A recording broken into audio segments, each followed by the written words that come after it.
Alien princess shocked to learn how humans multiply, until she tried it herself. Princess Zara of the crystalline world Vexara stood frozen in the observation deck of her research vessel as she watched the human colony ship dock with their station. The elegant blue-skinned alien had spent months studying these strange bipedal creatures from afar, but nothing could have prepared her for what she discovered about their reproduction methods.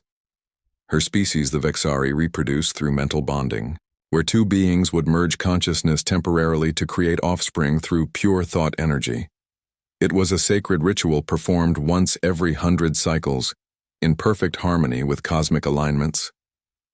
The idea that creatures could reproduce through physical contact seemed primitive and disturbing. Captain Lisa Morgan of the human vessel stepped aboard the alien station with her diplomatic team. Her auburn hair caught the strange violet lighting as she extended a hand in greeting Princess. Zara recoiled slightly, having read the human files about this gesture of palm contact. The princess had been chosen by the Vexari High Council to establish first contact protocols. Her people possessed advanced technology that could bend space and time, but they were a dying race. Their reproduction rate had dropped drastically over the past millennium, and their population dwindled to mere thousands. During the first diplomatic meeting, Princess Zara could barely concentrate as Captain Morgan explained human expansion across the galaxy. The captain mentioned that their colony ship carried 15,000 people, including over 3,000 families with children. The numbers seemed impossible to the alien princess. "How do your people create so many offspring so quickly?" Princess Zara asked through her translation device, trying to maintain composure. Captain Morgan smiled warmly. "Well, we reproduce through biological processes. When two humans love each other, they can create children. Naturally, it's one of our most basic instincts." The princess felt her crystalline skin shift color to deep purple, indicating shock and confusion. She had studied human biology, but the clinical reports never explained the emotional and social aspects of their reproduction. The idea that love was involved seemed even more alien than the physical process itself. Over the following weeks, Princess Zara found herself drawn to observe human families aboard the colony ship. She watched in fascination as parents played with their children, as couples showed affection through touches and embraces. The warmth and connection she witnessed challenged everything she believed about reproduction and relationships. Her scientific mind began to wonder if the Vexari approach was truly superior. The mental bonding process was indeed more refined and intellectual, but it lacked the spontaneity and joy she observed in human relationships. Human children laughed and played with endless energy, while Vexari offspring were born with adult consciousness and immediately began formal education. Captain Morgan noticed the princess spending more time in the human sections of the station and approached her one evening as she watched a family dinner. "Through the observation windows, you seem fascinated by our way of life," the captain said gently, sitting beside the tall alien. Princess Zara nodded slowly.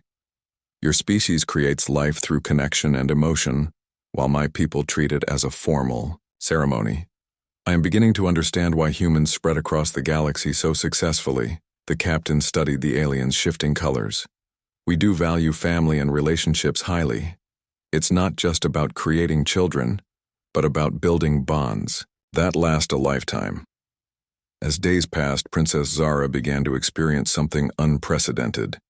She found herself attracted to the human concept of romantic love, particularly when she observed Captain Morgan interacting with her crew.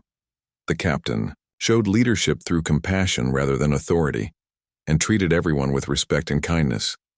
The princess realized she was developing feelings she had never experienced before. Her people viewed emotions as inefficient chemical reactions that interfered with logical thinking. But watching humans, she saw how emotions drove them to protect each other, to create beauty, and to push beyond their limitations. One evening, Captain Morgan found Princess Zara alone in the botanical section, surrounded by earth plants. The alien was gently touching flower petals with wonder. "These reproduce through such simple beauty," she whispered. "No ceremony or ritual, just pollen and wind, Captain." Morgan moved closer. "Your people have incredible technology and wisdom, but maybe there are different kinds of beauty." Princess Zara turned to face her, the alien's features shifting to show vulnerability. I have been questioning everything I was taught about life and creation. Your species shows that reproduction is not just about continuing existence, but about love and hope for the future. The captain reached out slowly, placing her hand over the alien's crystalline fingers. The touch sent unexpected warmth through the princess, who had never experienced physical affection. I think I understand now why your people multiply so successfully, Princess Zara said softly. You do not just create offspring. You create connections that inspire more connections, Captain. Morgan smiled. Would you like to learn more about human relationships? I mean, beyond the scientific aspects. The princess felt her skin shift to warm golden hues, indicating happiness and acceptance.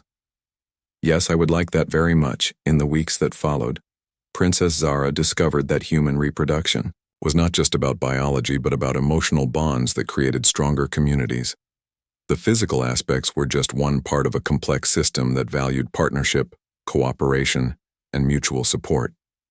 She began to understand why humans had spread across the galaxy, while her advanced civilization slowly faded away. The Vexari had focused so much on perfection and ritual that they had lost the simple joy of connection that drove humans to create families and build new worlds. When it came time for the diplomatic missions to end, Princess Zara made an unprecedented decision. She requested permission to travel with the human fleet to study their civilization further and perhaps find a way to help her own people rediscover the importance of emotional bonds and reproduction in society. Captain Morgan welcomed her aboard the colony ship as both a scientific advisor and a friend.